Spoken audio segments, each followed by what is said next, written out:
Good evening everybody. రోమీలకు రాసిన పత్రిక 5వ అధ్యాయం 6వ వచనం నుంచి చివరి దాకా. ఏలనగా మనం ఇంకనూ బలహీనమై ఉండగా క్రీస్తు యుక్త కాలమున భక్తిహీనుల కొరకు చనిపోయాను. నీతిమంతుని కొరకు సహితము ఒకడు చనిపోవట అరుదు. మంచివాని కొరకు ఎవడైనా ఒకవేళ చనిపోవ తెగింపవచ్చును.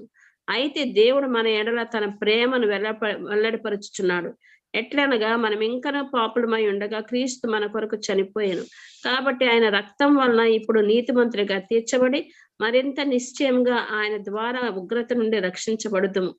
ఏలయనగా శత్రులమై ఉండగా ఆయన కుమారు మరణం ద్వారా మనము దేవునితో సమాధాన పరచబడిన ఎడల సమాధాన పరచబడిన వారమై ఆయన జీవించుట చేత మరి నిశ్చయంగా రక్షించబడుదుము.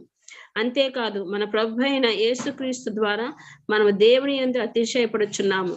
ఆయన ద్వారానే మనం ఇప్పుడు సమాధాన స్థితి పొంది ఉన్నాము. ఇట్లుండగా ఒక మనుషుని ద్వారా పాపం ద్వారా మరణమును లోకంలో ఎలా ప్రవేశించినో అలాగుననే మనుషులందరూ పాపం చేసినందున మరణం అందరికీ సంప్రాప్తమాయను. ఏలైనగా ధర్మశాస్త్రము వచ్చిన దనుక పాపము లోకంలో ఉండెను గాని ధర్మశాస్త్రం లేనప్పుడు పాపము ఆరోపింపబడదు. అయినను ఆదాము చేసిన అతిక్రమమును పోలి పాపం చేయని వారి మీద కూడా ఆదాము మొదలుకొని మోషే వరకు మరణమేలెను. ఆదాము రాబోవానికి గురితై ఉండెను. అయితే అపరాధము కలిగినట్లు కృపావరము కలుగలేదు. ఎట్లనగా ఒకని అపరాధం వలన అనేకులు చనిపోయిన ఎడల మరి ఎక్కువగా దేవుని కృపయు యేసుక్రీస్తును ఒక మనుష్యుని కృపచేతనైన దానమును అనేకులకు విస్తరించెను. మరియు పాపం చేసిన ఒకని వలన శిక్షావిధి కలిగినట్లు ఆ దానము కలుగలేదు. ఏలైనగా తీర్పు ఒక అపరాధ మూలముగా వచ్చినదై శిక్షావిధికి కారణమాయను. కృపావరం అయితే అనేకమైన అపరాధముల మూలంగా వచ్చినదై మనుష్యులు నీతిమంతులుగా తీర్చబడిన కారణమాయను. మరణం ఒకని అపరాధం మూలంగా వచ్చినదై ఆ ఒకరి ద్వారానే ఏలి నేడేలా కృపా బాహుళ్యమును నీతి దానమును పొందు వారు జీవము గలవారై మరి నిశ్చయంగా యేసుక్రీస్తును ఒకరి ద్వారానే ఏలుదురు. కాబట్టి తీర్పు ఒక్క అపరాధ మూలమున వచ్చినదై మనుషులకు అందరికీ శిక్షావిధి కలుగుటకు ఎలాగో కారణమాయనో అలాగే ఒక పుణ్యకార్యములో కృపాదానము మనుషులకు అందరికీ జీవప్రదమై నీతి విధింపబడటం కారణమాయను. ఏలైనగా ఒక మనిషిని అవిధేయత వలన అనేకులు పాపులుగా ఎలాగో చేయబడరో అలాగే ఒకని విధేయత వలన అనేకులు నీతిమంతులుగా చేయబడదు.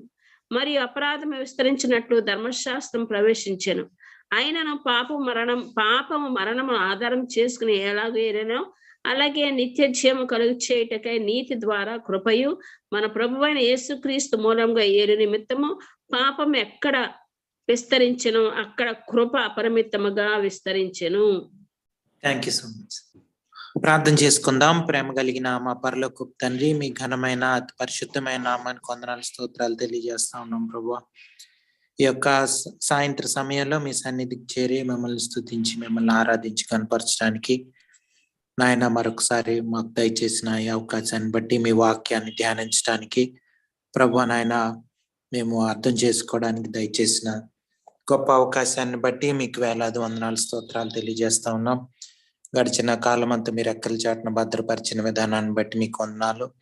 ఆయన మా ఎడల మీరు కలిగి ఉన్న ప్రణాళికలను బట్టి ఉద్దేశాలను బట్టి మీకు వేలాది వందనాలు స్తోత్రాలు తెలియజేస్తా ఉన్నాం. మేము ఎటువంటి పరిస్థితుల్లో ఉంటున్నప్పటికీ మా ఎడల మీ ప్రేమ మీ కృప విస్తరింపజేస్తూ నాయన మీరు మాట్లాడుతున్న విధానాన్ని బట్టి మీ సన్నిధిని బట్టి మిమ్మల్ని స్తుతిస్తున్నాం ప్రభువా నాయన. ఈ సమయంలో ప్రభువా నాయన వాక్యాన్ని ధ్యానించిన ఏంటుండగా ప్రభు అర్థం చేసుకోవడానికి ప్రభువా నాయన విని గ్రహించి లోబడ్డానికి మాలో ప్రతి ఒక్కరికి సహాయం దయచేయండి. అంధకార శక్తిని లయపరచండి.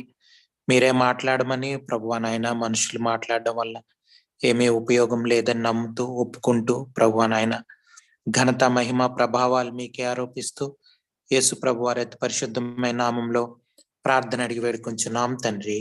Amen amen. ఒకసారి ఒక ఆయన నాకు రక్షణ నిశ్చయత అంటే ఎష్యూరెన్స్ ఆఫ్ సాల్వేషన్ అన్నది, రక్షణ నిశ్చయత అన్నది నాకు బాగా తెలియాలి, నాకు ఏదో ఒక రూపంలో దేవుడు నాకు రక్షణకి నిశ్చయత కలిగి చేయాలంటే నేను మారు మనసు పొందినట్టు అంటే నేను మారుమనసు పొంది నా పాప క్షమాపణ జరిగిందని నేను రేపు పొద్దున ఒకవేళ చనిపోతే దేవుని దగ్గరికి వెళ్తానని, వీటన్నిటి కోసం నాకు ఎష్యూరెన్స్ అంటే నిశ్చయిత కావాలి అని ఒక దైవ భక్తుని దగ్గర చెప్పాడంట. చెప్తే ఆయన అడిగాడు, ఒకవేళ దేవదూత నీకు కనిపించి రాత్రిలో ఎప్పుడైనా దేవదూత నీకు కనిపించి నీకు నువ్వు రక్షణ పొందావు, నీకు గ్యారంటీగా నువ్వు దేవుని సన్నిధికి వెళ్తావు అని దేవదూత చెప్తే నమ్ముతారా అని అడిగాడు.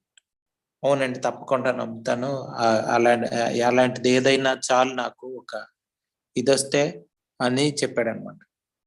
అయితే ఈయన అన్నాడు, ఓకే, నిజంగానే దేవదూత నీకు కనిపించి చెప్పిన తర్వాత నువ్వు చనిపోయే ముందు అపవాది నీకు కనిపించి ఆ రోజు నీకు కనిపించిన దేవదూతను నేనే అంటే ఏం చేస్తావు అన్నాడు.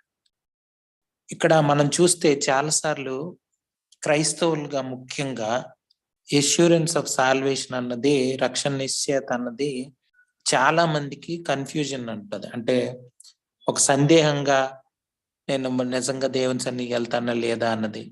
కొంతమంది ఒకవేళ లోపల నిశ్చయత లేకపోయినా బయటికి చెప్పొచ్చు, లేకపోతే నిశ్చయత ఉన్నా బయటికి చెప్పలేకపోవచ్చు. రకరకాలుగా ఇది అంటే మనకి ప్రజలు అంటే విశ్వాసుల్లో కానీ క్రైస్తవ్యంలో కానీ రకరకాలుగా ఉంటది.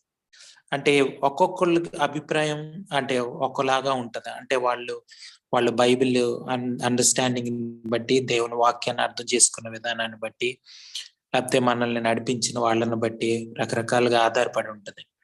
అయితే రక్షణ నిశ్చయత అన్నది ఎవరో కనిపించి చెప్పేది లేకపోతే ఇంకోటి కాదు, కానీ మనకి దేవుడు ఆల్రెడీ రక్షణ నిశ్చయతని ఇచ్చాడు వాక్యంలో. అలాగే యేసు ప్రభు వారి ఈ లోకంకి రావడం ద్వారా, ఆయన చనిపోయి తిరిగి లేవడం ద్వారా, అన్నిటి ద్వారా మనకి రక్షణ నిశ్చయత కలిగింది. మనం ఎప్పుడైతే దేవుణ్ణి సంపూర్ణంగా విశ్వసించి ఈ లోకానుసారమైన జీవితానికి, పాపపు జీవితానికి చనిపోవడానికి ఇష్టపడతామో అప్పుడే మనకి రక్షణ నిశ్చయత దేవుడు ఇచ్చినట్లే. మీరు చూడండి ఒకసారి మొదటి యోహాను 5వ అధ్యాయం 13వ వచనం చదువుతారా ఎవరైనా? దేవుని కుమారుని నామమందు విశ్వాసముంచు మీరు నిత్య జీవము గలవారని తెలుసుకునినట్లు నేను ఈ సంగతులను మీకు వ్రాయిచున్నాను. అందరు జాగ్రత్తగా విన్నారు కదండి వాక్యం. ఎందుకంటే చాలా సార్లు రక్షణ నిశ్చయత లేకుండా అనేక మంది ఉంటారు.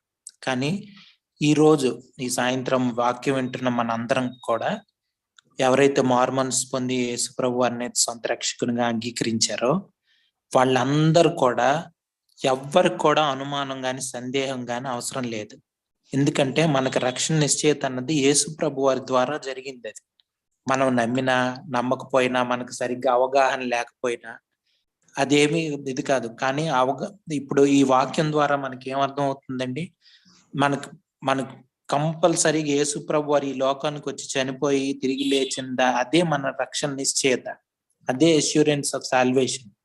ఆ తర్వాత మనం చూడండి, మనలో దేవుని ప్రేమ ఉంచుతాడు. మనం ఒకరి పట్ల ఒకళ్ళు ప్రేమ కలిగి ఉండడం, అలాగే పరిశుద్ధాత్మ దేవుని యొక్క స్వరం వినగలగడం, అంటే మన హృదయంలో ఆయన ఉంటూ మనల్ని నడిపిస్తూ, మనల్ని గద్దిస్తూ, వాక్యాన్ని బోధిస్తూ, వాక్యం మనం చదువుతున్నప్పుడల్లా మనతో మాట్లాడుతూ, ఇవన్నీ కూడా రక్షణ నిశ్చయతకి ఇవి మనం రక్షింపబడ్డాం అన్న దానికి ఎప్పుడు కూడా డౌట్ ఉండకూడదు, అనుమానం ఉండాల్సిన అవసరం లేదు. ఒకవేళ ఎవరైనా అనుమానం పెట్టినా ఈ రోజు నుంచి మనం అనుమాన పడాల్సిన అవసరం లేదు. ఇది రక్షణ నిశ్చయత అన్నది యేసుప్రభు వారు సాధించి యేసుప్రభు వారు చేసింది మనకి. సో అందులో మనకేదో దర్శనాలు రావడం ద్వారానో లేకపోతే ఇంకోటి ద్వారానో వచ్చేది కాదు ఇది కదండి. ఇవన్నీ కూడా క్రైస్తవ సిద్ధాంతాలు. వాటిని మనం జాగ్రత్తగా అర్థం చేసుకోవాలి. ఎందుకంటే తప్పుడు బోధకులు కానీ తప్పుడు బోధలు కానీ విస్తరిస్తున్న రోజుల్లో మనం ఉన్నాం కాబట్టి రకరకాలుగా మనల్ని దేవుడి నుంచి దూరం చేయడానికి, మనల్ని సందేహాలతో.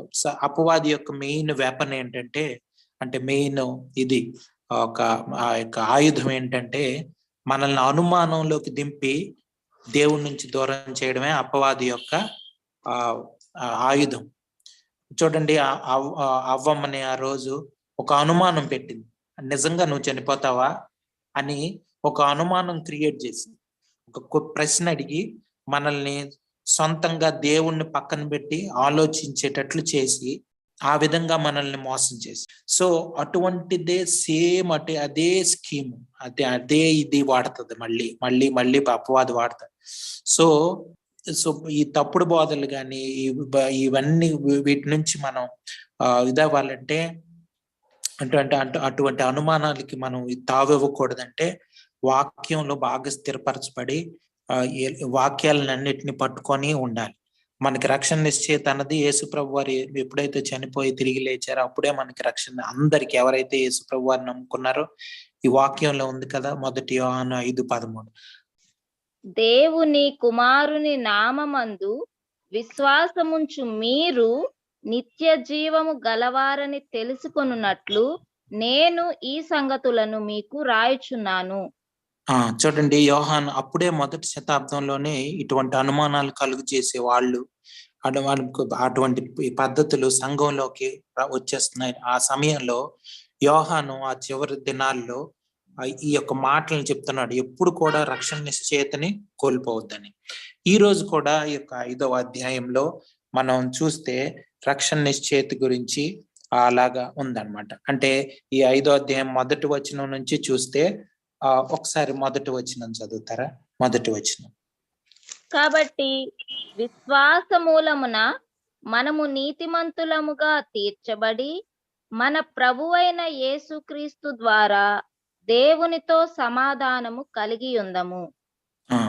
చూడండి, మన కేవలం మనం విశ్వాసం ఉంచడం ద్వారానే మనకి ఈ యొక్క కింద అన్ని లాభాలు ఉన్నాయి. అంటే దేవుడు యేసు ప్రభు వారు చనిపోయి తిరిగి లేవడం ద్వారా మనకు సంభవించినటువంటి మేళ్ళు, మనకి ఏం జరిగింది అన్నది ఈ 5వ అధ్యాయంలో 11వ వచనం వరకు చదివితే అవన్నీ కూడా ఏమేం జరిగింది అన్నది ఉంది. అంటే మనకి రక్షణ నిశ్చయిత కలిగింది, దేవునితో సమాధానం కలిగింది, దేవుని ఉగ్రత నుంచి విడుదల కలిగింది, మన పాప క్షమాపణ జరిగింది, మనల్ని ఇవన్నీ కూడా మనకి ఫ్యూచర్ లో అంటే భవిష్యత్తులో దేవుని సన్నిధికి మనం వెళ్తాం. అటువంటి నిరీక్షణ, అటువంటి గొప్ప నిరీక్షణ మనకు కలిగింది. దేవుని దేవుడు మనల్ని మహిమపరిచే రోజు ఒకటి ఉంది. మనం దేవుని సన్నిధికి వెళ్ళి సంపూర్ణంగా నిత్యంగా ఆయనతో ఉండే ఒక అవకాశం దేవుడు మనకి ఇచ్చాడు. ఇవన్నీ కూడా యేసు ప్రభు వారు చనిపోయి తిరిగి లేవడం బట్టి, ఆయన ఈ లోకానికి రావడం బట్టి మనకి ఇవన్నీ కలిగాయి. వీటన్నిటిని మనం ఎప్పుడు మర్చిపోకూడదు. మీరు చూడండి, మనకి ఏమన్నంటే ఈ తాత్కాలికమైన ఆనందాల వైపు తిరిగిపోవడానికి గల కారణం ఏంటంటే ఇదే కారణం. అంటే ఈ సత్యాలు తెలియక ఒకటి, సత్యం తెలిసిన నమ్మక ఒకటి, సత్యం తెలిసి నమ్మి కూడా దేవునిలో సంపూర్ణంగా ఆనందించలేకపోవడం ఒకటి. ఏంటి, మనకు సత్యం తెలుసు అయినా సరే లోకంలో కలిసిపోతుంటాం, లేకపోతే లోకాశలకు లొంగిపోతుంటాం, శరీరాశలకు లొంగిపోతూ ఉంటాం. వీటన్నిటి వలన దేవునిలో సంపూర్ణమైన ఆనందం, లేకపోతే దేవుడిచ్చినటువంటి ఆధిక్యతల్ని పొందుకునే అవకాశం కోల్పోయే అవకాశం ఉంది. అందుకనే అపవాది గాని మన శరీరం గాని లోకం గాని మనల్ని దేవుడి నుంచి దూరం చేయడానికి తాత్కాలికమైన ఆనందాలను చూపించి నిత్యమైనటువంటి ఆనందాలని, ఇటువంటి గొప్ప ఆధిక్యతని, ఈ యొక్క గొప్ప ప్రత్యేకమైన జీవితాన్ని వీటిని పొందుకోకుండా చేస్తాడు. ఇది చాలా భయంకరమైనటువంటిది. వీటన్నిటి నుంచి మనం బయటపడాలనే ఇక్కడ చెప్తాను. యూదులు ఆ రోజుల్లో ఇటువంటి వాటికి ఈ సంఘాల్లో చాలా మంది యూదులు ఏం చేసేవాళ్ళు అంటే, మీరు సున్నతి పొందాలి, లేకపోతే 10 ఆజ్ఞలు పాటించాలి, 10వ వంతు వాళ్ళు, లేకపోతే రకరకాల ఇటువంటివన్నీ తీసుకొచ్చి దేవుని నుంచి దూరం చేయడానికి, అసలు సత్యం తెలుసుకోకుండా చేయడానికి ప్రయత్నం జరిగేది. 1వ శతాబ్దం నుంచే జరుగుతా ఉంది. ఇప్పుడైతే చాలా చొచ్చుకుపోయి సంఘాల్లో చాలా తప్పుడు బోధలు, తప్పుడు సిద్ధాంతాలు అన్ని లోపలికి చొచ్చుకుపోయి వాటి నుంచి బయటపడే దానికి ఎంతో కష్టపడాల్సిన అవసరంలో ఉంది ఇప్పుడు పరిస్థితి. చూడండి, చాలా ఆచార వ్యవహారాలు ఈ రోజుల్లో మనం చూస్తే ఈ క్రిస్మస్ దినాల్లో మనం ఉన్నాం. ఎక్కడ చూసినా డెకరేషన్లు, లేకపోతే ట్రీలు, పెద్ద పెద్ద స్టార్లు, అనవసరంగా చాలా డబ్బులు వ్యయం చేయడం, ఏదో తెలియని ఒక ఆనందం, ఒక ఇమోషనల్ అంటే భావోద్వేగాలకి లోనైపోవడం. ఆ తర్వాత ఎప్పుడైతే ఈ యొక్క పండగలు, ఈ ఆచారాలు అయిపోతాయో అదంతా మళ్ళీ ఆ ఆనందం కోల్పోయేటట్లు చేస్తాడు. సో ఒక డిప్రెషన్ లోకి తీసుకెళ్లిపోయే అవకాశం ఉంది. అంటే ఒకేసారి మనం ఒక ఆనందంలోకి వెళ్ళి సడన్ గా ఆనందం అంతా పోయింది అనుకోండి, ఏమవుతుందండి? సో అటువంటి అనుభూతికి మనల్ని తీసుకెళ్లాలని అది అపవాది యొక్క ప్రయత్నం. మనల్ని కొంచెం ఒక ఆనందంలో నింపి మళ్ళీ వెంటనే ఒక దీంట్లో ఆ ఆనందం పోయిందనుకోండి, మనం ఒక డిప్రెషన్ లోకి వెళ్ళిపోయాం. ఈ రోజుల్లో అనేక మంది యవ్వనస్తులు, అనేక మంది ఈ యొక్క డిప్రెషన్ తో బాధపడుతున్న వాళ్ళు, అంటే మానసికమైనటువంటి దీనితో బాధపడుతున్న వాళ్ళు చాలా మంది ఉన్నారు. చాలా మంది డబ్బులు ఉన్న వాళ్ళు, అందంగా ఉన్న వాళ్ళు, ఈ లోకంలో చాలా పేరు ప్రఖ్యాతులు కలిగిన వాళ్ళు ఒక మానసికమైనటువంటి దీనికి లోనైపోయి ఎందుకు నేను బ్రతకాలన్న స్టేజ్కి అపవాది తీసుకెళ్ళిపోతాడు అనమాట. సో దీనికి ఆరంభం ఎక్కడంటే ఈ తాత్కాలికమైన ఆనందాలని మనకి ఎర్ర చూపించి అట్లా చేస్తాడు. సో వీటన్నిటిని గురించి మూలమైన సిద్ధాంతాలు, వీటన్నిటి గురించిన నిజమైన సత్యమైనటువంటి మార్గము మన ముందుంది ఈ రోజు. ఈ 5వ అధ్యాయం అన్నది చాలా చాలా ప్రాముఖ్యమైనదండి. చాలా ప్రతి వచనం కూడా మనం జాగ్రత్తగా అధ్యయనం చేసుకోవాల్సిందే. సో మనం చూడండి, ఇవన్నీ మనం ముఖ్యంగా అర్థం చేసుకోవాల్సింది ఏంటంటే యేసు ప్రభు వారు చేసిన కార్యాన్ని బట్టి, ఆయన మనల్ని నీతిమంతులుగా తీర్చిన విధానాన్ని బట్టి, కేవలం మనం విశ్వాసం ఉంచడం ద్వారా మనం చేసింది ఏం లేదు, విశ్వాసమే. కానీ ఆయన శిలువ మరణంలో తను తాను అప్పగించుకొని భయంకరమైన శ్రమల గుండా ఆయన వెళ్ళి మన కోసం ఆయన శ్రమలు అనుభవించి మనకి రక్షణ మార్గాన్ని చూపించాడు. నిత్యం మనం ఎటువంటి పరిస్థితుల్లోనైనా ఆనందించే మార్గం ఇదండి. సో ఇదేదో తాత్కాలికంగా ఉండే ఆనందం కాదు, తాత్కాలికంగా అప్పటికప్పుడు ఆనందించి ఆ తర్వాత మళ్ళీ బాధలోకి వెళ్ళిపోయేది కాదు. నిత్యం మనం ఎటువంటి పరిస్థితుల్లో ఉన్నా సరే మనం ఆనందించే జీవితం, అది భక్తులు జీవించిన జీవితం. అబ్రహాము, ఇస్సాకు, యాకోబు, వీళ్ళంతా మోషే, వీళ్ళంతా మనం ఇంకా నూతన నిబంధనలో మనం చూస్తే శిష్యులు, పౌలు భక్తుడు, అలాగే యేసు ప్రభు వారు, వీళ్ళందరినీ మనం గమనిస్తా ఉన్నప్పుడు ఎంత అంటే ఇటువంటి శ్రమలు గుండా వెళ్ళిన వాళ్ళు నిత్యమైన ఆనందంలో, దేవుని సన్నిధిలో, దేవుని యొక్క ఆ యొక్క నిజమైనటువంటి సంతోషంలో జీవించగలిగారు. సో మనం అటువంటిది పొందుకోవాలని ఈ సాయంత్రకాల సమయంలో దేవుడు మనకి చెప్తా ఉన్నాడు. 6వ వచనం చదువుదాం. 6వ వచనం, ఏలయనగా మనం ఇంకా బలహీనులమై ఉండగా క్రీస్తు యుక్త కాలమున భక్తిహీనుల కొరకు చనిపోయెను. చూడండి, మనకు తెలుసు యేసు ప్రభు వారు చనిపోయింది ఈ లోకానికి వచ్చి వెళ్ళిపోయినప్పుడు ఎవరు మంచి వాళ్ళని లేకపోతే మంచి మార్గంలో వెళ్తున్నారని యేసు ప్రభు వారు వచ్చి తన ప్రాణాలను ఏమి పెట్టలేదు. మనం ఇంకా భయంకరమైన పరిస్థితుల్లో ఉంటున్నప్పుడు, శత్రువులుగా ఉంటున్నప్పుడు, బలహీనంగా భక్తిహీనులంగా ఉంటున్నప్పుడు, దేవునికి వ్యతిరేకంగా ఉంటున్నప్పుడు ఆయన మన కోసం ప్రాణం పెట్టాడు. చూడండి, ఇది అసలు మన ఆలోచనలకు అందనేటువంటి ఒక ప్రేమ దేవుడు చూపించాడు మన ఎడల. సో అటువంటి ప్రేమ దేవుడు చూపించాడంటే ఈ మాట చెప్పడానికి గల కారణం ఏమై ఉండొచ్చండి? మనం ఇంకా భక్తిహీనులంగా ఉన్నప్పుడు, అంటే మంచిగా లేనప్పుడు మన కోసం దేవుడు ప్రాణం పెట్టాడని చెప్పడంలో పౌలు భక్తుని యొక్క ఉద్దేశం ఏమై ఉండొచ్చు? యుక్తకాలం అంటే సరైన సమయంలో ఆయన, అవును, సరైన సమయంలో ఆయన కరెక్ట్ టైంలో మనకి ఎప్పుడు అవసరం అని పరిపూర్ణ కాలంలో ఆయన మన కోసం ప్రాణం పెట్టాడని ఉంది. అయితే దీనికి ఈ మాట చెప్పడానికి కారణం ఏమై ఉండొచ్చు? భక్తిహీనుల కొరకు ఆయన ప్రాణం పెట్టాడంటే ఆయన మనం బలహీనంగా ఉన్నప్పుడు, మనలో ఏ మంచితనం లేనప్పుడు, శత్రువులుగా ఉన్నప్పుడు ఆయన మనకి ప్రాణం పెట్టాడంటే మనం ఏమర్థం చేసుకోవాలి? ఆయన ఈ మాట ఎందుకు చెప్పి ఉండొచ్చు? మనం ఏదో చెప్పండి. మంచి పనులు చేసే దాన్ని బట్టి కాదు గాని ఆ మనము భక్తిహీనులము అని చెప్తుంది. అంతే. ఏంటంటే మనమేదో చేసి సాధించేది క్రైస్తవ జీవితం కాదండి. ముఖ్యంగా మనం అర్థం చేసుకోవాల్సింది ఏంటంటే, మనం ఏదో మనకి ఎందుకంటే ఇది ఒక పెద్ద శోధన. ఏదో ఒకటి చేయాలి, లేకపోతే మనం ఆ పని చేయాలి, ఈ పని చేయాలి అన్నది ఒక ఉంటది. కానీ అది దేవుని చిత్తానుసారమైందా లేదా అన్నది ఆలోచన పక్కన పెట్టే అవకాశం చాలా చాలా ఉంటది. అంటే దేవుని చిత్తం అయితే, అంటే దేవుని చిత్తం ప్రకారం మనం చేసే కార్యాలు మనం చాలా సార్లు అర్థం చేసుకోవడానికి మాట్లాడుకున్నాం. దేవుని చిత్తానుసారమైన కార్యం వేరు, లేకపోతే విశ్వాస సంబంధమైన క్రియలు వేరు, అవి వేరు. మన సొంతంగా ఆలోచన తీసుకొని మనం ఏదో చేసిన దాని వల్ల కాదు.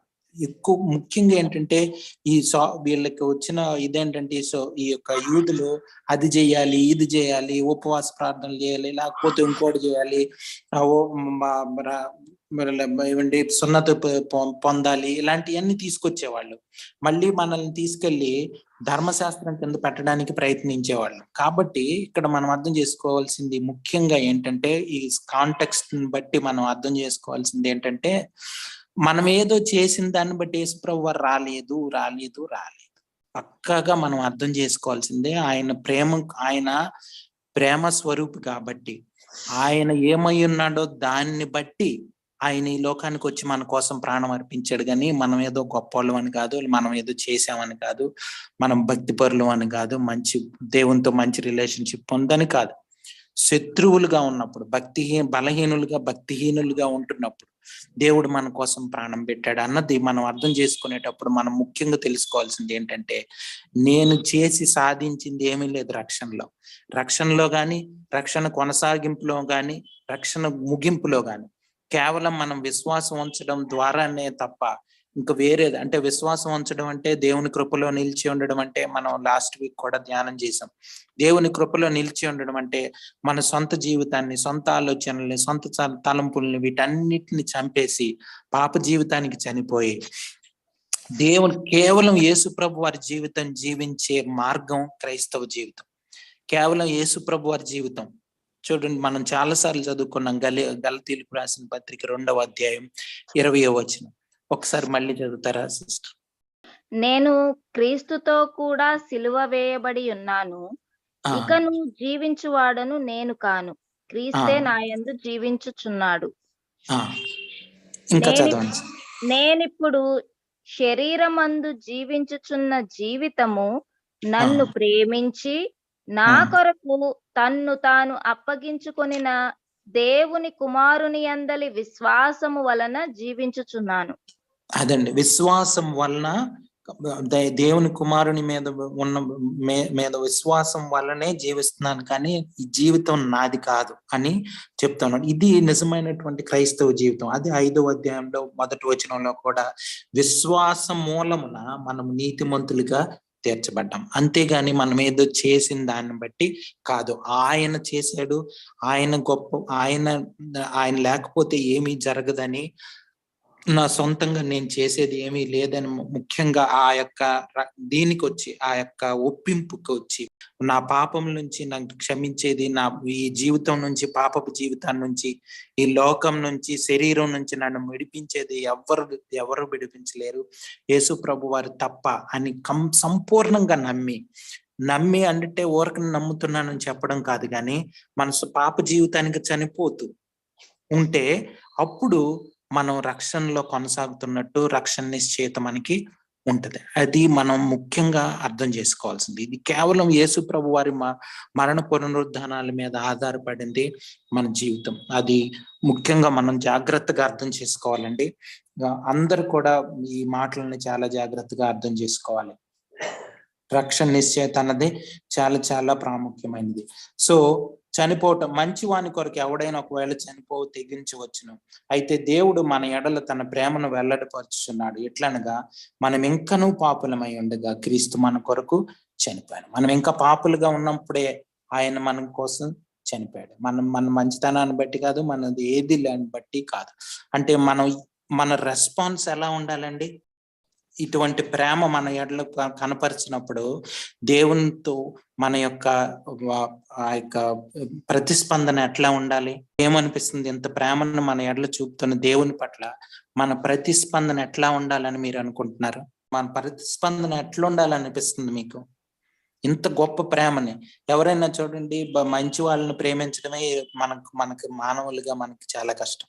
అలాంటిది శత్రువుల్ని ప్రేమించడం అన్నది ఈ కేవలం యేసు ప్రభు వారిలో తప్ప మనకి ఎక్కడ అటువంటి ప్రేమ, ఎక్కడ కూడా అటువంటి ప్రేమ మనకి కనిపించదు. అసలు ఈ లోకంలో అవకాశమే లేదు. ఒకసారి బుద్ధుడు తన బుద్ధుణ్ణి శిష్యులు అడిగారంట, మిమ్మల్ని చివరి దశలో ఉంటున్నప్పుడు మిమ్మల్ని ఎప్పుడు మేము గుర్తుంచుకోవాలి, మర్చిపోకూడదంటే ఏం చేయమంటారు అని బుద్ధుడిని అడిగితే, బుద్ధుడు అన్నట్టు నన్ను గుర్తుంచుకోకపోయినా పర్లేదు, నేను చెప్పిన మాటలు గుర్తుంచుకోండి చాలన్నాడు. కానీ ఇక్కడ చూడండి, యేసుప్రభు వారు అలా కాదు. మీరు నన్ను వెంబడించమని యేసుప్రభు వారు చెప్పారంటే ఆయన జీవితం ఒకలాగా, ఆయన చెప్పింది ఒకలాగా లేదు. ఆ రెండింటికి ఏమాత్రం ఆయన ఏం చెప్పాడో అదే జీవించి చూపించారు. ఏం చెప్పాడో, ఆయన శత్రువుల్ని ప్రేమించమన్నారు, ఆయన ప్రేమించారు. ఆయన ప్రేమించి ఆయన శత్రువుల కోసం మన కోసం చనిపోయాడు. సో మనం అర్థం చేసుకోవాల్సింది ఏంటంటే, ఈ లోకంలో ఎవ్వరు కూడా మనల్ని రక్షించే అవకాశమే లేదు, మనకు రక్షణ వచ్చే అవకాశమే లేదు. కేవలం యేసు ప్రభు వారి ద్వారానే మనకి రక్షణ వస్తుందని మనం అర్థం చేసుకోవాలి. సో ఇది చాలా ప్రాముఖ్యం అండి. మీకు ఏ అనుమానం ఉన్నా అడగండి. నీతిమంతుని సహితం ఒకవేళ అయితే దేవుడు మన ఎట్లనగా మనం ఇంకా పాపంలో మనం చనిపోయాం కాబట్టి ఆయన రక్తం వలన ఇప్పుడు నీతిమంతులుగా తీర్చబడి మరింత నిశ్చయముగా ఆయన ద్వారా ఉగ్రత నుండి రక్షింపబడుతుంది. ఇంకా చూడండి, ఇంకా నిశ్చయం, ఆ రక్షణ నిశ్చయత గురించి ఇంకా ఎక్కువగా మనం దీనికి కొనసాగంపు అంటే ఏంటి? నీతిమంతులుగా తీర్చబడడం ద్వారా మనకు వచ్చే ఆశీర్వాదాలు, మనకు వచ్చే లాభాలు, మన భాషలో చెప్పాలనుకుంటే మనకు వచ్చే లాభాల్లో ఇంకా ఉంది. ఏంటది? 9వ వచనం ప్రకారం ఏంటంటే, మనం నీతిమంతులుగా తీర్చబడడం ద్వారా మనకు వచ్చే ఇంకొక లాభం ఏంటండి? దేవుని యొక్క ఉగ్రత నుంచి రక్షింపబడ్డం. మనకి రక్షణ అంటాం, రక్షణలో ఈ పాయింట్ కూడా ఉంది. ఏంటి? మనం పాపం నుంచి మనల్ని విడుదల దయచేశాడు, మనల్ని రక్షించాడు. అలాగే లోకం నుంచి, శరీరం నుంచి, వీటన్నిటి నుంచి రక్షించాడు. అలాగే దేవుని ఉగ్రత నుంచి కూడా మనం కాపాడబడ్డాం. ముఖ్యంగా మనం తెలుసుకోవాల్సిన రక్షణలో దేవుని ఉగ్రత మన మీద ఉంది. అంటే ఏంటి? ఎవరైతే యేసు ప్రభు వారిని అంగీకరించలేదో వాళ్ళ పరిస్థితి ఏంటండి? ఉగ్రత. అంతే. ఎవరైతే అంగీకరించలేదో వాళ్ళ మీదకి రేపొద్దున భవిష్యత్తులో ఉగ్రత రాబోతుంది.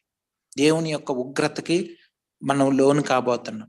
కాబట్టి అందుకని ఇది నిజంగా మనకు అర్థమైతే మన ప్రియుల్ని, మన స్నేహితుల్ని, మనం అందరిని దేవుని దగ్గరికి తీసుకొస్తాం.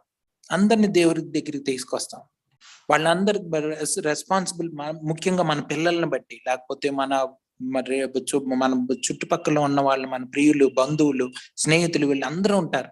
వీళ్ళందరినీ మనం ఏ ఒక్కరు కూడా మిస్ అవ్వకూడదని మనం అర్థం చేయాలి. నిజంగా కానీ వాక్యాన్ని మనం నమ్మితే మన రెస్పాన్స్ అలా ఉండాలి.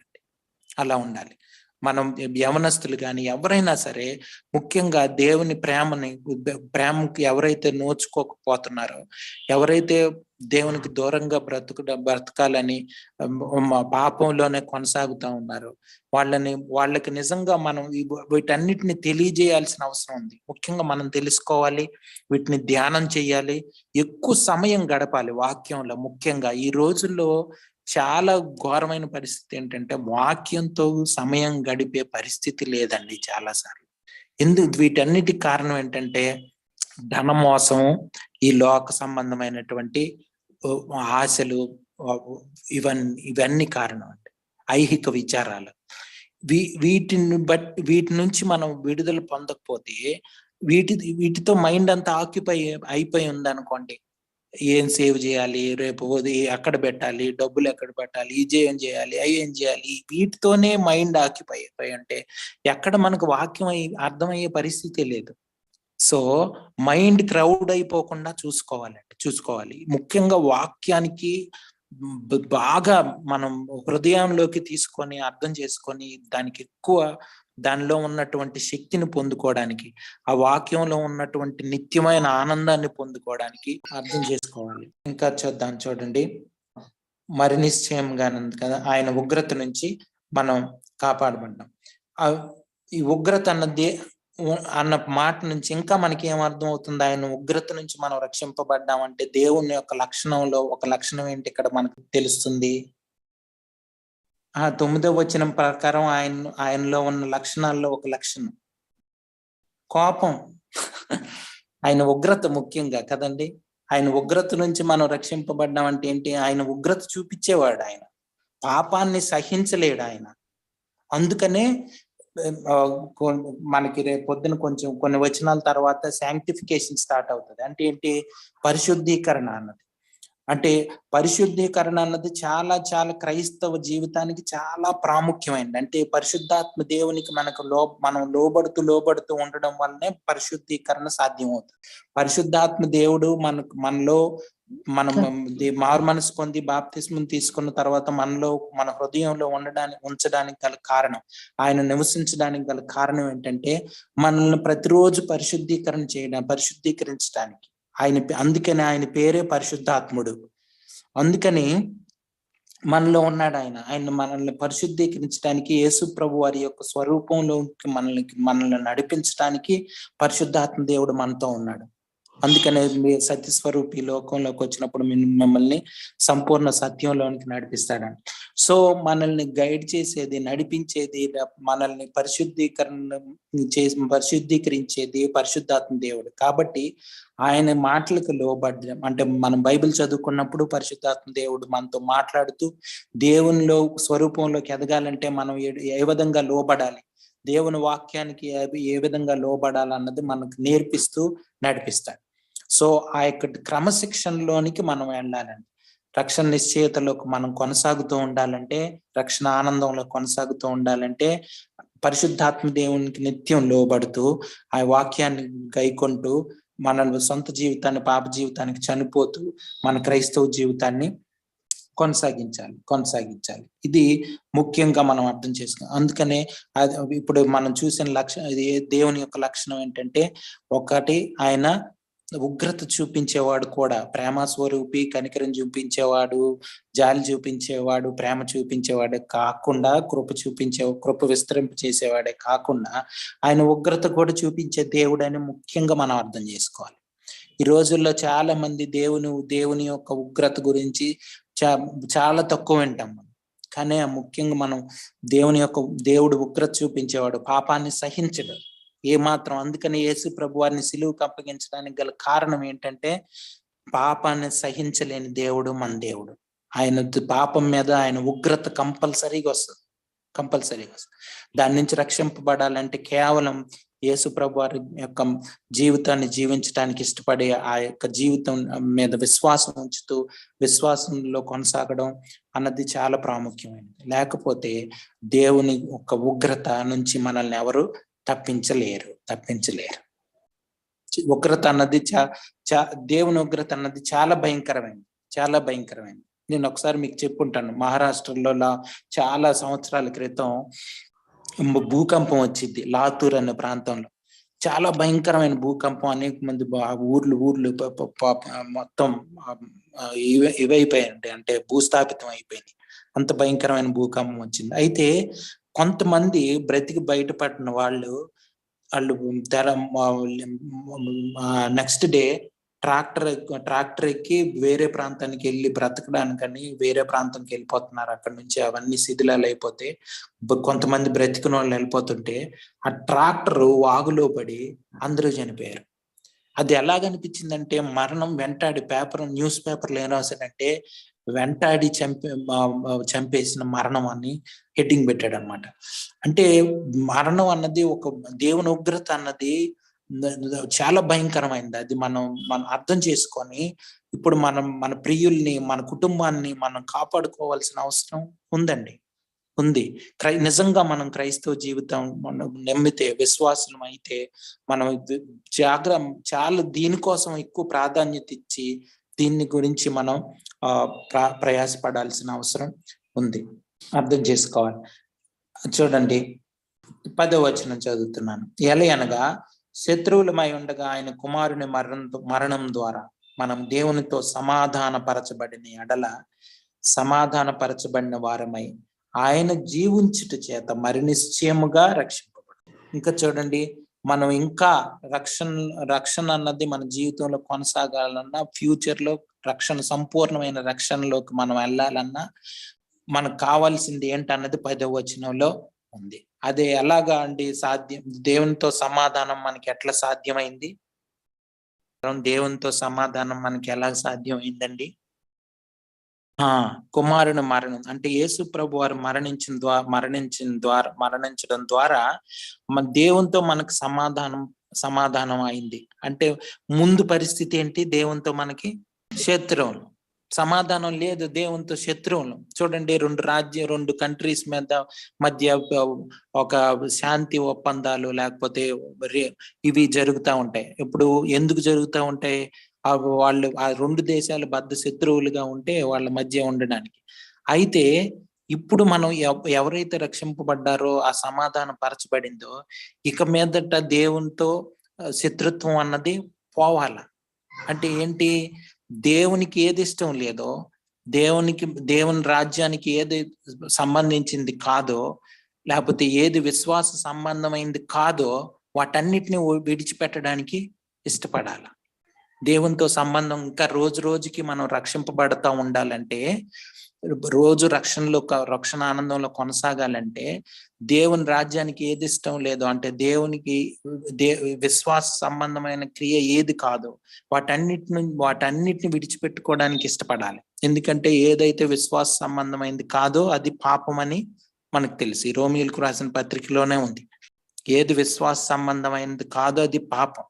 కాబట్టి ప్రతి నిర్ణయం కూడా ఒకసారి చదువుతారా?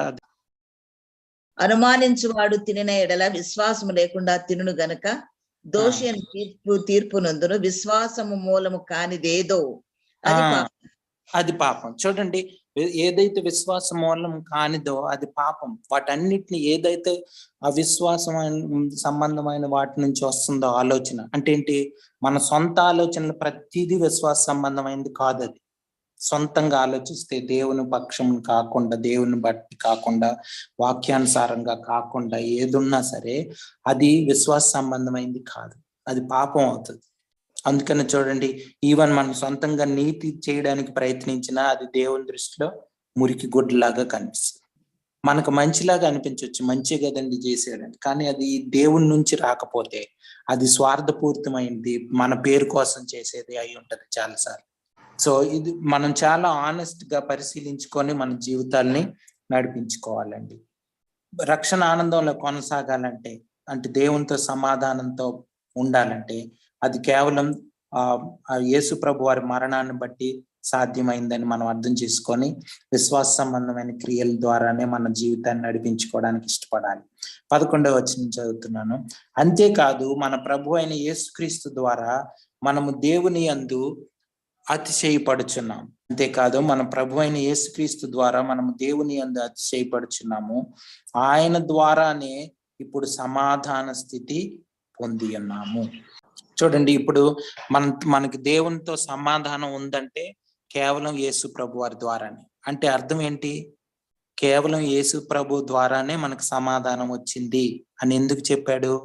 విమోచన, సమాధానం ఇవన్నీ కేవలం యేసు ప్రభు అయిన యేసుక్రీస్తు ద్వారా మనం దేవుని యందు అంటే మనం దేవుని యందు అతిశయపడుచున్నాం అంటే మనం గొప్పగా ఫీల్ అవుతున్నాం అంటే యేసు ప్రభు ద్వారానే సాధ్యమైంది సమాధానం అన్నది అని.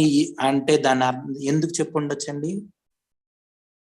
మన ద్వారా ఏదైనా వచ్చిందని మనం ఆ అంతే. ఇది ప్రతిసారి కూడా మనల్ని ఈ 5వ అధ్యాయంలో మనకు ప్రతిసారి కూడా బ్యాక్గ్రౌండ్ కాంటెక్స్ట్ ఇదేనండి, సందర్భం ఇదే. మన సొంత కార్యాలు కాదు కాదు కాదని చెప్తాడు. ఎందుకంటే సంఘం అప్పుడు పరిస్థితి ఏంటంటే ఈ యూదుల వల్ల చాలా వీటి వైపు తిప్పేసి ఏదో పనుల వైపు తిప్పేసి అది చేయాలి ఇది చేయాలి. ఇప్పుడు ఈ రోజుల్లో కూడా చూడండి 40 దినాలు ఉపవాసం ఉన్నారా, మీరు అది చేస్తారా, మీరు ఇది చేస్తారా, మీరు నాన్ వెజ్ తింటారా తినరా, లేకపోతే ఇలాంటివన్నీ కూడా ఏమీ పనికిరావండి. రక్షణ ఆనందంలో కొనసాగడానికి కానీ రక్షణ రావడానికి కానీ దేనికి పనికిరావు. వాటి మీద ఆధారపడి లేదు క్రైస్తవ జీవితం అన్నది. కేవలం యేసు ప్రభు వారి మీద, యేసు ప్రభు వారి యొక్క మరణ పునరుద్ధానాల మీద ఆధారపడి ఉంది. మనం చేసేదల్లా మనం దేవుని మీద విశ్వాసం ఉంచి విశ్వాసం ద్వారానే నడిపించబడడం ద్వారానే క్రైస్తవ జీవితం సాధ్యమవుతుంది. ఇంకా వేరేవేవి కూడా దేవుని, అందుకనే మీరు చూడండి మనం చాలాసార్లు చదువుకున్న మత్తయి సువార్త 7వ అధ్యాయం ఒకసారి చదువుతారా, 21, 22, 23. ప్రభువా ప్రభువా అని నన్ను పిలుచు ప్రతివాడును పరలోక రాజ్యములో ప్రవేశింపడు గాని పరలోకమందున్న నా తండ్రి చిత్త ప్రకారము చేయువాడే ప్రవేశించును. ఆ దినమందు అనేకులు నన్ను చూచి ప్రభువా ప్రభువా మేము నీ నామమున ప్రవచింపలేదా, నీ నామమున దయ్యములను వెళ్ళగొట్టలేదా, నీ నామమున అనేకమైన అద్భుతములు చేయలేదా అని చెప్పుదురు. అప్పుడు నేను మిమ్మును ఎన్నడూను ఎరుగను, అక్రమము చేయువారులారా నా యొద్ద నుండి పొండని వారితో చెప్పుదును.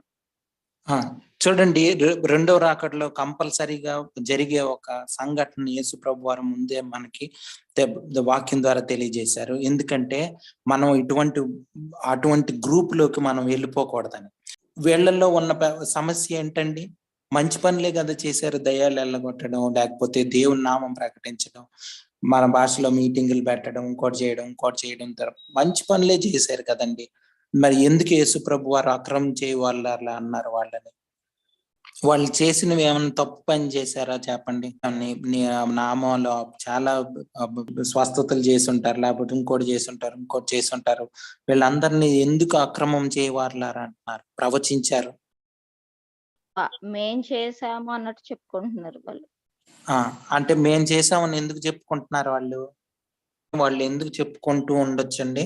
వాళ్ళ పేరు రావాలని చేశారంటే దాని ఉద్దేశం అంటే ఒకసారి మళ్ళీ చదువుతారా సిస్టర్? అది 23 కదా, అది 22 కూడా. ఆ దినమందు అనేకులు నన్ను చూచి ప్రభువా ప్రభువా మేము నీ నామమున ప్రవచింపలేదా, నీ నామమున దయ్యములను వెళ్ళగొట్టలేదా, నీ నామమున అనేకమైన అద్భుతములు చేయలేదా అని చెప్పుదురు. చూడండి, అద్భుతాలు చేశారు, ప్రవచించారు, దయ్యాలు వెళ్ళగొట్టారు, అవన్నీ కూడా యేసు ప్రభు నామంలో చేశామని చెప్తా ఉన్నారు. ఇప్పుడు మరి వాళ్ళలో ఉన్న సమస్య ఏంటండి? మరి ఎందుకు యేసు ప్రభు వారు అలా అన్నారు? దేవుడు చెప్పినటువంటి ఆ యొక్క మార్గాలను వారు అనుసరించకుండానే ఉన్నారు గనక దేవుని చిత్తానుసారంగా కాకుండా దేవుని చిత్తానుసారంగా కాకుండా ఇక్కడ మనం మొదటి నుంచి 11 వచనాలు మనం చదువుతుంటే విశ్వాస సంబంధమైనటువంటివి కావు. కేవలం రక్షణానందంలో కొనసాగింపబడటం, దేవునితో సంబంధం కలిగి ఉండడం, వాళ్ళకి దేవునితో ఏమాత్రం సంబంధం లేదని మనకు అర్థం అవుతుంది. అంటే అర్థం ఏంటి? వాళ్ళు చేసిన పనులకి దేవునికి సంబంధం లేదు. మనం చూడండి, యేసు ప్రభు వారు వచ్చిన కాలంలో శాస్త్రులు, పరిసయ్యులు వీళ్ళంతా ఉండేవాళ్ళు. వాళ్ళు కేవలం చాలా బయటికి చూస్తే వాళ్ళు చాలా భక్తిపరులుగా, నీతిమంతులుగా వాళ్ళని ట్రీట్ చేసేవాళ్ళు, వాళ్ళని ప్రజలు అటువంటి గౌరవం ఇచ్చేవాళ్ళు. ఎందుకంటే వాళ్ళు వారానికి 4 దినాలు ఉపవాసం ఉంటారని, అన్నిట్లో పదవంతిస్తారని, నియమనిష్ఠులతో ఉంటారని, ఇవన్నీ కూడా వాళ్ళు అంటే ప్రజల్లో వాళ్ళకి చాలా ఫేమ్ ఉండేది. దాన్ని బట్టి యేసు ప్రభు వారు వచ్చినప్పుడు అదంతా పోయింది, అదంతా పోతా ఉంది. ఎందుకంటే యేసు ప్రభు వారు వాళ్ళ లోపల ఉన్నటువంటి పరిస్థితిని బయట పెట్టేశాడు ఒకేసారి. మీరు సున్నం వేసిన సమాధం లాంటి వాళ్ళు, వేషధారణ జీవితం జీవించే వాళ్ళు అని వాళ్ళ పరిస్థితిని యేసుప్రభు వారు చెప్తున్నప్పుడు వాళ్ళు అర్థం చేసుకొని బాగుపడాల్సింది పోనిచ్చి వాళ్ళలో ఒక రకమైనటువంటి వ్యతిరేకత, ఒక రకమైనటువంటి ద్వేషం, ఈర్ష్య, పగ ఇవన్నీ కూడా యేసుప్రభు వారి మీద పెంచుకొని ఆయనను సిలువకు అప్పగించారు. అయితే మనం అర్థం చేసుకోవాల్సింది ఏంటంటే ఇది దేవునికి వ్యతిరేకమైన స్వభావం అండి. ఏదంటే సొంతంగా మనం ఏదో చేసి, ఏదో కార్యక్రమాలు చేసి, లేకపోతే ఇంకొకటి చేసి దేవుని నామానికి దానికి అటాచ్ చేసి, అంటే దేవుని నామంలో వాళ్ళు చూడండి ఏం చెప్తున్నారో వాళ్ళ అర్థం, వాళ్ళు ఎలాగంటున్నారంటే నీ నామంలో. వాళ్ళు చూడండి యేసు ప్రభు వారి దగ్గరే నీ నామంలో మేము చేసామని చెప్తారు. ఇంకా కానీ యేసు ప్రభు వారికి వాళ్ళు చేసిన దానికి ఏ సంబంధం లేదు. నిజం అది యేసు ప్రభు వారు బయట పెట్టేస్తారు. మన పరిస్థితి, మన హృదయంలో ఉన్నటువంటి పరిస్థితిని రేపొద్దున అందరం మనం అది బట్టబయలు కాబోతుంది ఒకరోజు. కాబట్టి కేవలం విశ్వాస సంబంధమైన క్రియలు మాత్రమే చేయడంలో ఉంది క్రైస్తవ జీవితం. ఈ రోజుల్లో చూడండి ఎన్నో ఆచారాలకి, బైబిల్కి, యేసు ప్రభు వారికి సంబంధం ఉండదు. ఎన్నో ఆచారాలకి, మనం చేసే ఆచారాలకి, వ్యవహారాలకి, లోకపరమైనటువంటి మెప్పు కోసమో, లేకపోతే మన సొంత స్వార్థమైనటువంటి ఆలోచనల కోసమో, మన కోరికల కోసమో, లేకపోతే మనం ఏదో పనులు చేస్తాం. కానీ నిజంగా విశ్వాస సంబంధమైన క్రియలు అంటే బైబిల్లో చాలా మంది అబ్రహాం చేసిన కార్యం, లేకపోతే ఆ 2 నాణాలు తన దగ్గర ఉన్నప్పుడు 2 నాణాలు ఆమె దేవుని యొక్క కానుకలుగా ఇచ్చినటువంటి ఆ స్త్రీ తన కుమారుణ్ణి పుట్టగా ఎంతో కాలానికి పుట్టిన ఒక కుమారుణ్ణి ఏలియా దగ్గరికి తీసుకెళ్లి వదిలేసిన అన్న, అది విశ్వాస సంబంధమైన క్రియ. లేకపోతే ఆ యొక్క చూడండి జక్కయ్య తన ఆస్తిలో సగం దేవునికి ఇచ్చేస్తాను, పేద ప్రజలకు ఇచ్చేస్తాను, నాకు అవసరం లేదు, నేను అన్యాయంగా సంపాదించింది ఏది నాకు వద్దని తీసుకున్న నిర్ణయం. ఇవన్నీ విశ్వాస సంబంధమైన క్రియలు. చూడండి విశ్వాస సంబంధమైన క్రియలు మనకి ఇష్టం ఉండవు, చాలాసార్లు మనకి ఇష్టం ఉండవు. యవనస్తుడు చూడండి, ఆ యొక్క అధికారి యవనస్తుడు నీ ఆస్తి అంతా అమ్మేసి పేదలకు ఇచ్చి నన్ను వెంబడించమంటే ఏం చేశాడండి? వ్యసన పడి వెళ్ళిపోయాడు. ఎందుకు? ఇష్టం ఉండదు మనకి విశ్వాస సంబంధమైన క్రియలు చేయడం అంటే ఏమి ఇష్టం ఉండదు. అది కేవలం దేవుడు మన మనసును మార్చి మనం దాన్ని చేయడం వల్ల మనకి ఇష్టం. మనం క్రిస్మస్ పండుగ చేయమంటే చేస్తాం, 10వ వంతు ఇచ్చేయమంటే ఇచ్చేస్తాం, డబ్బులు ఇవ్వమంటే ఇచ్చేస్తాం, లేకపోతే అందరు కలిసి చర్చి కట్టించమంటే కట్టించేస్తాం. కానీ దేవుని చేత ప్రేరేపించబడి మనం ఏం చేస్తే ఇంకా దేవునికి దగ్గర అవుతాం అన్న దేవుడికి తెలుసు. మనం అధికంగా దేన్ని ప్రేమిస్తున్నామో చాలా సార్లు దేవుడు అది అడుగుతాడు. ఆ ధనవంతుడు అధికంగా ధనాన్ని ప్రేమిస్తున్నాడు, అడిగాడు. అబ్రహాముని దేవుడు అడిగినప్పుడు ఆ ఏకైక కుమారుడు, తప్పకుండా అది చాలా ప్రేమ ఉంటది ఆయన మీద. అది దేవుని కన్నా కుమారుడు ఎక్కువ అన్నది అబ్రహాం విశ్వాసం ద్వారా బయటపడింది. నాకు నీకన్నా కుమారుడు నువ్వే ఇచ్చావు, కుమారుడిని నువ్వు అడిగితే నేను ఎందుకు ఇవ్వకూడదు అన్న ఆలోచన అక్కడే ఆయన యొక్క విశ్వాసం బయటపడిపోయింది. సో ఇవి నిజమైనటువంటి క్రైస్తవ జీవితంలో మనం నేర్చుకోవాల్సింది, మనం చేయాల్సింది. చూడండి చాలాసార్లు మనం అనుకుంటాం బాగా డబ్బులు సంపాదించుకొని మంచి ఉద్యోగం చేసుకొని చాలా ఎక్కువ డబ్బులు దేవునికి ఇచ్చేద్దామని. అది మనకు అనుకున్నది దేవుడు అట్లా చెప్పాడా అని ఆలోచించుకోవాలి.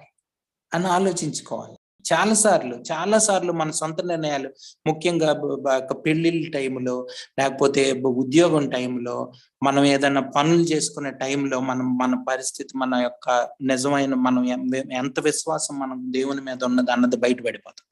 చూడండి లైఫ్ పార్ట్నర్ని అంటే పెళ్లిళ్ళ టైంలో యవనస్తులు చూసేటప్పుడు దేవుని పేరే చెప్తారు, కానీ ఫైనల్ గా డబ్బులు అడిగిన వాళ్ళు ఉంటారు, ఫైనల్ గా ఈ బ్యాక్గ్రౌండ్ ఎలాగుందో చూసే వాళ్ళు ఉంటారు, అందంగా ఉందా లేదా చూసే వాళ్ళు ఉంటారు, అబ్బాయి పరిస్థితిని చూసే వాళ్ళు ఉంటారు. చూడండి ఈ రోజుల్లో నేను ఒకసారి దీనికి వెళ్ళి మ్యారేజ్ ప్రపోజల్ కి చూస్తా ఉన్నప్పుడే మా రిలేటివ్స్ ఎవరితో వెళ్ళగానే ఇలా కూర్చొని ఏదో వాళ్ళు ఏదో వెరీ ఫస్ట్ క్వశ్చన్ ఏంటంటే నీ ప్యాకేజ్ ఎంత?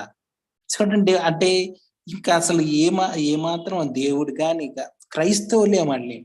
సో అసలు ఏమాత్రం అవగాహన లేకుండా, బైబిల్ అంటే వాక్యం యొక్క భయం లేకుండా, అవగాహన లేకుండా ఎంత ఈజీ లైఫ్ స్టైల్స్ లోకి వెళ్ళిపోయి అసలు దేవుని యొక్క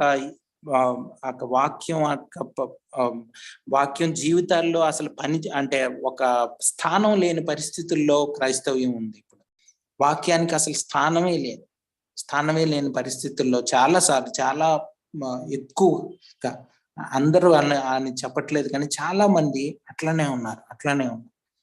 లోకంలో అంటే లోకానుసారంగా, శరీరానుసారంగా నడిపించబడే వాళ్ళమే తప్ప నిజంగా దేవుడు ఏం చెప్తే అది, దేవుడు ఎలా చెప్తే అలాగ నడుచుకోవాలన్న తీర్మానం తీసుకున్న వాళ్ళు చాలా తక్కువ.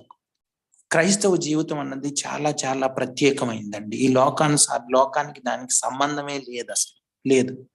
వాక్యంలో ఉంది. ప్రత్యేకమైన ఈ జీవితం గురించి వాక్యంలో ఉంది. ఆ వాక్యం చేత మనం నడిపించబడాలి. అందుకే నేను యవనస్తులతో మాట్లాడేటప్పుడు కానీ చాలాసార్లు చెప్తా ఉంటాను. ఎందుకంటే వాక్యం క్వైట్ టైం అన్నది, వాక్యం చదువుకోవడం అన్నది చాలా ప్రాముఖ్యమైందండి. అది మన జీవితాన్ని నడిపించాలి. అంతేగాని మన సొంత నిర్ణయాలు ఇవన్నీ కావు, లేకపోతే ఎవరో ఏదో చెప్పారని ఇవన్నీ కాదు. కేవలం వాక్యమే మన జీవితాన్ని నడిపించాలి. ఒకవేళ పెద్దవాళ్ళ సజెషన్స్, ఎవరైనా దేవుని వాక్యం చెప్పేవాళ్ళు, లేకపోతే దేవుని యొక్క సేవకులు వాళ్ళ సజెషన్స్ తీసుకోవాలనుకోండి, వాళ్ళ సలహాలు తీసుకోవాలనుకోండి, అప్పుడు మనం ఎలాంటి సలహా తీసుకోవాలంటే, ఒకవేళ అంటే మీరైతే ఏం చేస్తారని అనకూడదు, కానీ వాక్యం ఏం చెప్తుందని అడగాలి. చాలాసార్లు కౌన్సిలింగ్ ఇచ్చేవాళ్ళు ఏం చేస్తారంటే, నేనైతే ఇది చేస్తాను, నేనైతే ఇలా అని చెప్పే అవకాశం ఉంది. అది కరెక్ట్ కాదు. మనకు కావాల్సింది వాక్యం ఏం చెప్తుందని. ఎందుకంటే వాక్యాన్ని మ్యానిపులేట్ చేసేసి, వాక్యం అట్లనే ఉంటది కానీ మనం అది చేయలేం, కానీ ఇలా చేయాలని చెప్పేవాళ్ళు అనేక మంది మనకు కనిపించే అవకాశం ఉంది. సో కాబట్టి వాక్యమే ముఖ్యం అండి. దేవుని మాట. మీకు ఏమన్నా అనుమానాలు ఉంటే అడగచ్చు, డౌట్స్ ఉంటే అడగచ్చు, లేకపోతే మీ ఎవరన్నా ప్రేరేపించబడిన వాళ్ళు ప్రార్థన చేస్తే ముగించుకోండి. స్తుతి స్తోత్రం పరిశుద్ధుడానికి వందనాలు, స్తోత్రాలు తండ్రి. నాయన ఈ కృపకై వందనాలు ప్రభా. నాయన మరి ఈ వచనాలు ప్రభా, మీరు మాతో మాట్లాడిన దేవుడు తండ్రి. నాయన నీ ప్రేమకు వందనాలు, స్తోత్రాలు తండ్రి. ఎనలేని ప్రేమ తండ్రి.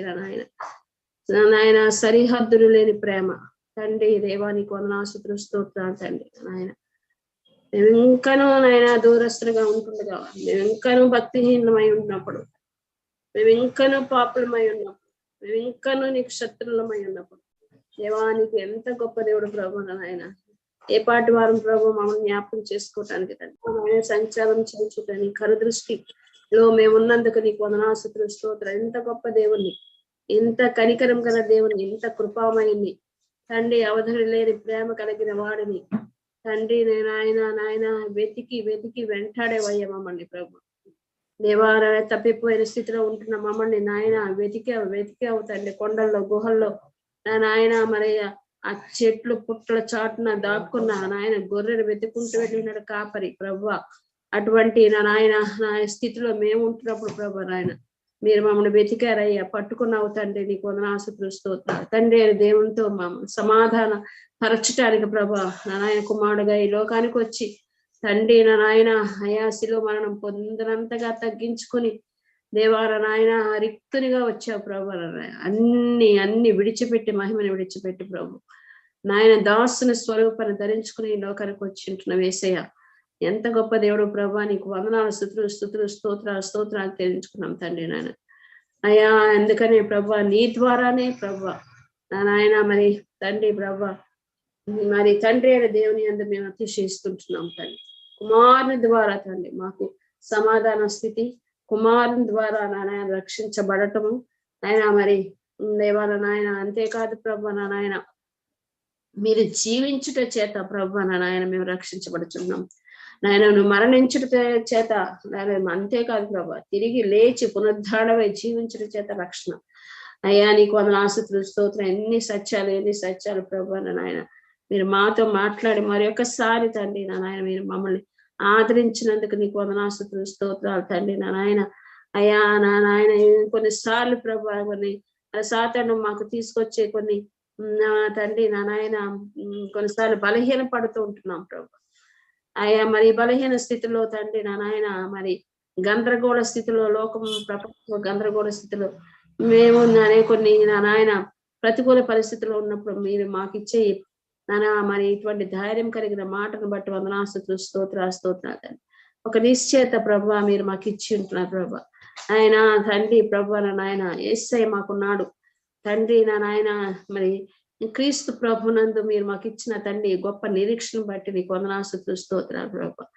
ఇంకా ఇంకా ఇంకా మా పట్ల నువ్వు కలిగిన సహనాన్ని బట్టి దీర్ఘశాంతాన్ని బట్టి వందనాస్తుతులు స్తోత్రం. ఇంకా ఇంకా మేము నా నాయన మరి ఆ యొక్క పరిపూర్ణతలోనికి ఇంకానూ తండ్రి మహిమ నుంచి అధిక మహిమలోనికి రావడానికి మా పట్ల దీర్ఘశాంతిపై నీ రాకడను ఆలస్యం చేయించుంటున్నావు తండ్రి. నీకు వందనాస్తుతులు స్తోత్రాలు తండ్రి. నా నాయన మరి ఇప్పుడు నా నాయన ఆయన ద్వారా మనము ఇప్పుడు సమాధాన స్థితి పొంది ఉన్నాము అని ప్రభు పౌలు గారు చెప్తుంటున్నాడు ప్రభా. నాయన యేసయ్య తండ్రి నీకు వందనాస్తుతులు స్తోత్రాలు ప్రభా. నాయన నీకు వందనాస్తుతులు స్తోత్రం. రక్షణ అంటే ఏంటో నా నాయన అయ్యా నా నాయన నీ కృప అంటే ఏంటో నీ కనికరం అంటే ఏంటో ఎంత తండ్రి మరి జాలి ఘనదైవం అని వందనాస్తుతులు స్తోత్రం. ఎంత కృప చూపిస్తున్నావు తండ్రి. ఏ పాటి వారం ప్రభు నా నాయన నిత్యమైన దేవుని కలిగి ఉండటానికి తండ్రి.